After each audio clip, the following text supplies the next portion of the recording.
I've been really thinking about the video just talking about the state of the youth. We got to understand that we are all part of a large machine and that only a small percentage of us are in control of that machine, maybe the 2%. I meant what I said yesterday, but something else I want to say. We need to teach our children. It's just not the black children. It's the white children, the Hispanic children. It's all the children being deceived by the machine. You see, I've gotten videos showing me how two young white teenagers hung a 2-year-old black kid. We always see how unarmed black men are getting shot by white cops, or whatever the case may be. But that's the machine's way of splitting us up. The only way that the machine can survive is to have us divided. And that's what I was trying to say yesterday, is that we can't be divided. We have to teach our youth better. Teach them that about black history. Teach them that along with thousands of black people that were hung in the South, right along with them were thousands of white Republicans, and simply because they were Republicans. And it makes you wonder, now why would they hang Republicans? Well, pick up a book and read about it. I don't really like to have my videos that long.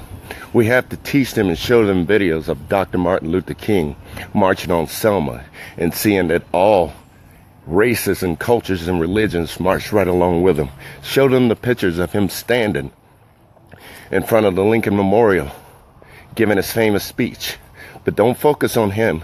Look down and see the multicultural people of loving Americans standing out there with him. Teach them about that. Teach them about how Rosa Parks freed the slaves, sneaking through the South, hiding them in slave houses that belonged to white people.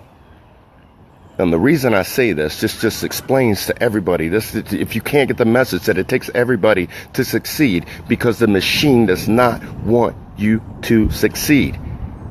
If we come together as a people, as Americans, the machine will fall. You have to teach them what Martin Luther King taught. Judge a man not by the color of his skin, but by his character. Teach them those things. Because right now what they're learning is that one little squeaky wheel, that's the large percent of us that make this up, all these little squeaky wheels, are pinned against each other. And it's a race war, and it's a religious war, and it's a cultural war.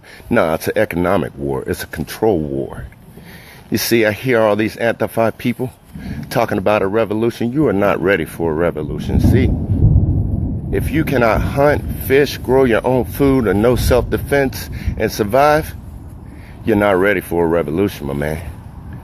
You got to be able to do all those things. So you need to get on the right page and come together and realize there's a bigger picture. And on September 16, 2017, I want as many as people as possible. I was contacted about the More, M-O-A-R, rally, mother of all rallies, right there in Washington, D.C. So we can show the nations and other nations that, hey, there's a lot of us that are still banding together as proud Americans. And also show the machine that we know what's going on, and we're not going to take it anymore. Now, we may survive and succeed.